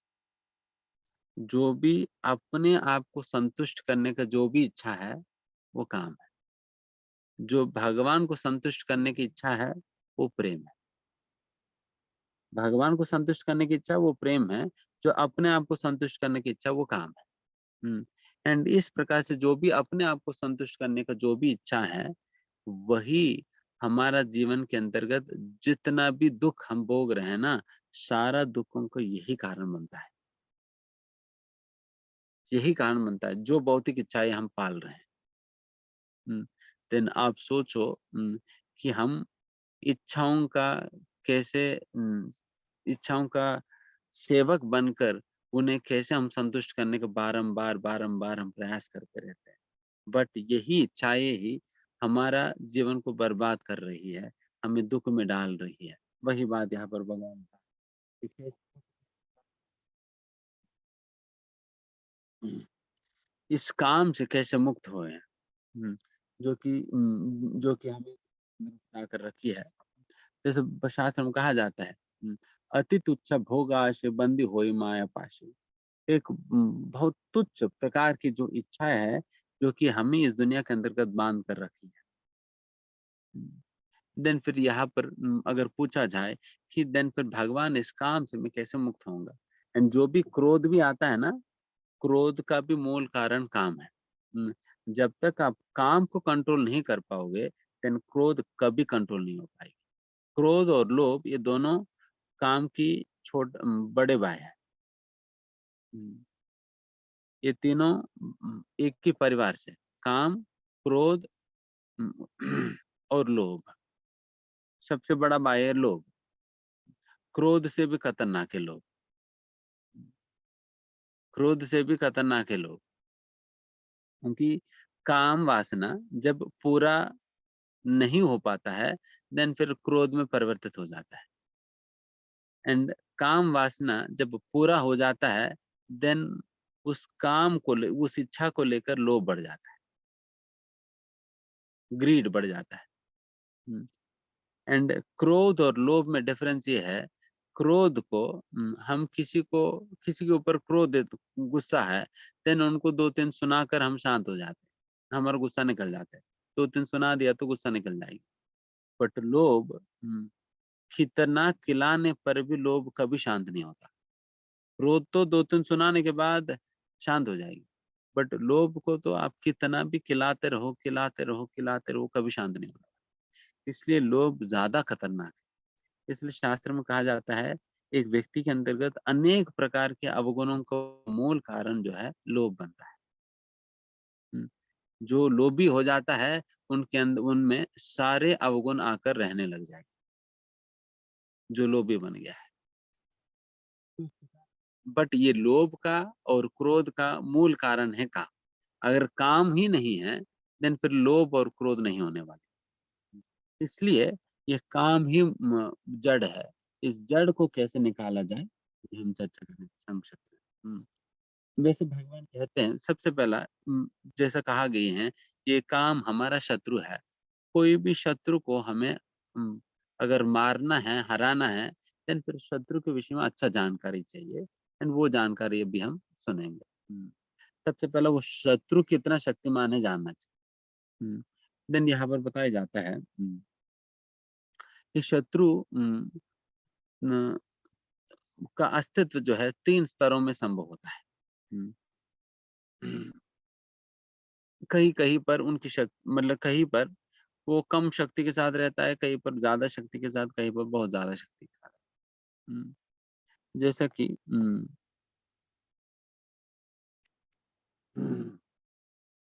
इतना तो ब ब ठीक है। बेसिकली ये शत्रु कहाँ रहता है? ये इसकी इंटेंसिटी वैसा इसका स्वभाव यही है, इस काम को जितना आप अ, बुझाने का प्रयास करोगे, उतना ये प्रज्वलित होगा। हुँ। हम बुझाएँगे कैसे? अगर कोई अपनी इच्छाओं को पूरा करके उस काम को शांत करने का सोच रहा है, देन वो एग्ज़ैक्टली क्या करने का प्रयास कर रहे हैं? आग को पेट्रोल डालकर बुझाने का प्रयास कर। अगर आग को पेट्रोल डालकर बुझाने का प्रयास करेंगे तो बुझ जाएगी, कभी नहीं बुझने वाली। बल्कि और बढ़ जाता है। और बढ़ जाता है, यही काम के स्वभाव है। आप जितना उस काम इच्छाओं को पूर्ति करोगे, उतना वो काम की इच्छाएँ बढ़ जाएगी। क्योंकि लोगों को लगता है कि ठीक है, ये बहुत बार-बार ये इच्छा मुझे सता रही है, अगर इस इच्छा को मैं पूरा कर दूँगा, देन फिर दोबारा इच्छा नहीं है। देन फिर मैं निकल जाऊँगी, इच्छा पूरा हो गया तो शांत हो जाएगी। नहीं, शांत नहीं होने वाली है। ये बिल्कुल खुजली की तरह है। हुँ, खुजली जहाँ पर होता है ना हम स्क्रैच करते हैं। लगता है कि ठीक है स्क्रैच कर दूँगा तो खुजली ठीक हो जाएगी, शांत हो जाएगी। बट खुजली शांत नहीं होता, और बढ़ जाएगी। एंड फिर लगातार खुजली को आप स्क्रैच करते रहेंगे, स्क्रैच करते रहेंगे, स्क्रैच करते रहेंगे, देन फिर वहाँ से खून भी निकलने लग जाएगा। इतना खतरनाक है। तो उस प्रकार से जिस प्रकार से खुजली को स्क्रैच करने पे शांत नहीं होता है, उसी प्रकार से ये काम भी उसे संतुष्ट करने पे शांत नहीं होगा या आग को पेट्रोल से बुझाने का प्रयास करने पे आग बुझने वाला नहीं है बल्कि बढ़ जाएगी। हुँ। हुँ। तो इसलिए ये काम के स्वभाव है इस प्रकार की। देन ऐसा काम जो कि ऐसा बहुत क्रूर स्वभाव की है, देन वैसा काम रहती कहाँ पर? देन कहते हैं हम कि काम 3 स्थानों पर रहता है। एक तो इंद्रियों में, दूसरा इंद्रियाणि मनोबुद्धिर मन में और बुद्धि में। 3 स्थानों में ये काम रहती है। देन फिर हम ठीक है 3 स्थानों में रहती है तो हम इसको अटैक करके कैसे निकाल दिया?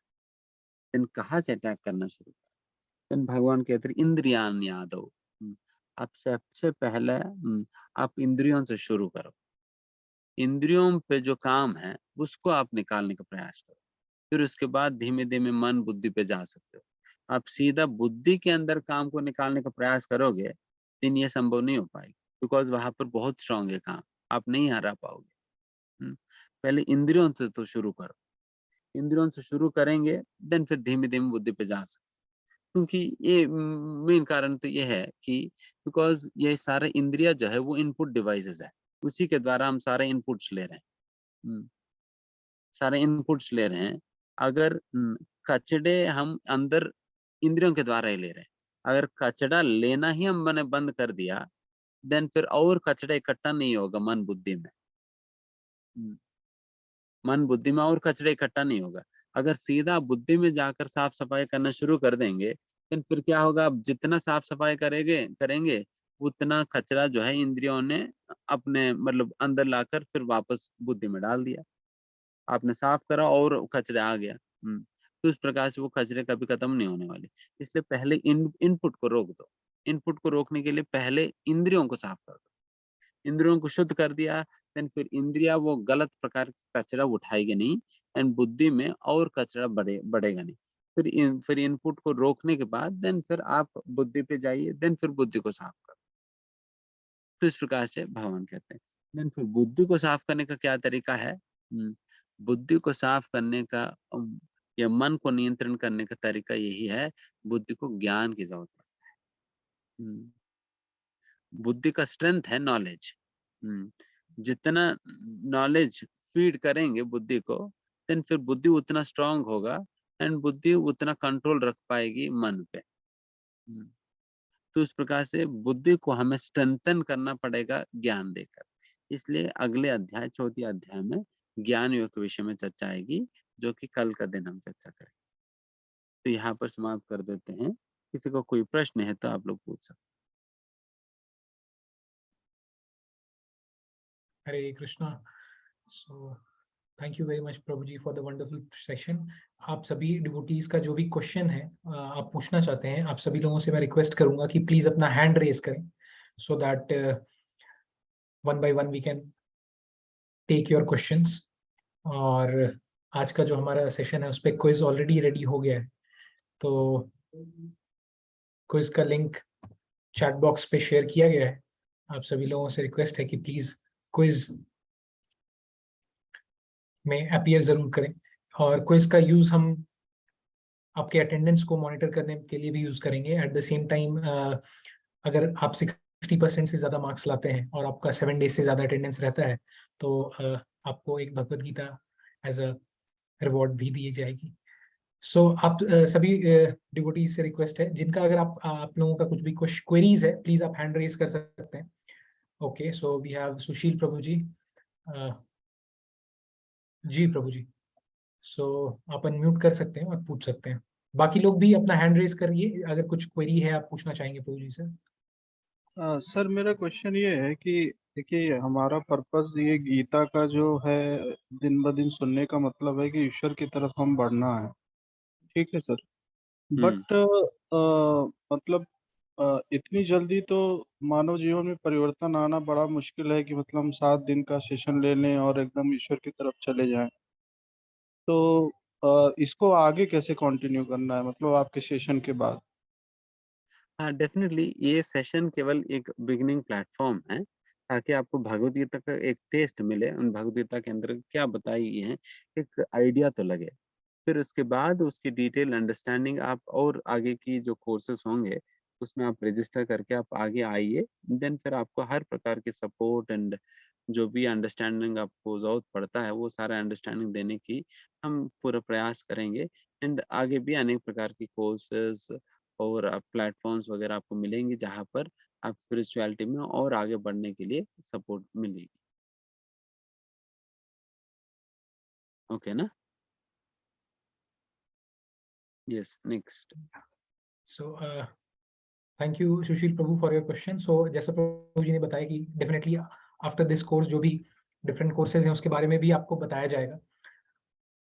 नवीन जोशी प्रभु का एक क्वेश्चन है, प्रभु जी स्कोर हमारे क्विज पे डिपेंड हो, हमारे इन क्विज पे डिपेंड होगा और वी विल हैव टू, प्रभु जी ये जो आप क्विज दे रहे हैं डे टू डे बेसिस पे, उन पे जो भी आपका स्कोर होगा वो क्यूमुलेटिव कैलकुलेट किया जाएगा, राइट? सो यस, अभय प्रभु, आप अपने आप को अनम्यूट करके क्वेश्चन पूछ सकते हैं। हरे कृष्णा प्रभु जी, दंडवत प्रणाम। प्रभु जी, मूर्ति पूजा में और विग्रह पूजा में क्या अंतर है? मूर्ति पूजा, जैसा कि कई बार आपने देखा होगा,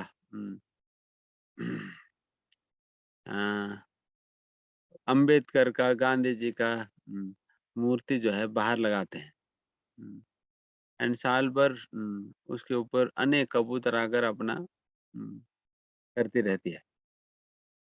एंड फिर जब गांधी जयंती आता है, देन पूरा पानी डालकर साफ सफाई करके सभी लोग आ जाते हैं, एंड फिर सैकड़ों माला पहना देते उस दिन। पूरे बाकी साल भर तो कबूतर माला पहनाती है दूसरी प्रकार की, एंड जब गांधी जयंती पे सभी लोग आएंगे एंड फिर पहना देंगे माला। ये मूर्ति पूजा है।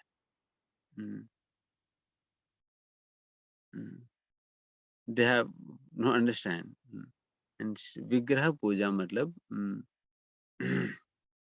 हम जिस प्रकार से श्री विग्रह, जो भगवान मंदिर के अंतर्गत जो श्री विग्रह होता है, वो श्री विग्रह भगवान का स्वयं स्वरूप है। भगवान से अभिन्न मानकर जिस प्रकार से भगवान सामने प्रकट होने पे भगवान की सेवा जिस प्रकार से किया जाता है, उसी प्रकार से वो श्री विग्रह का रूप में जो भगवान प्रकट है, उनकी सेवा बिल्कुल अत्यंत प्रेम के साथ जो किया जाता है, वो विग्रह पूजा है। विग्रह पूजा है। एंड ये विग्रह, वो मूर्ति गांधी जी नहीं है, वो मूर्ति गांधी जी नहीं है, बट यहाँ पर श्री विग्रह स्वयं भगवान है। क्योंकि मूर्ति कभी गांधी नहीं बन सकता है, बट यहाँ पर श्री विग्रह भगवान ही स्वयं है। क्योंकि शास्त्रों के अंतर्गत ये बात कहा जाता है, जब प्रामाणिक प्रकार से प्राण प्रतिष्ठा करते हुए जब कोई शुद्ध भक्त भगवान को आवाहन करते हैं, वहां पर उनकी सेवा स्वीकार करने के लिए भगवान स्वयं आ जाते हैं, उस विग्रह के रूप में प्रकट हो जाते हैं अपने शुद्ध भक्तों की बुलावा पे। इसलिए वो श्री विग्रह भगवान से अभिन्न हो जाता है। एंड वैसा जो श्री विग्रह जो भगवान से अभिन्न है, उनकी पूजा करना ये श्री विग्रह पूजा होता है, क्योंकि वो भगवान ही है स्वयं। ठीक है।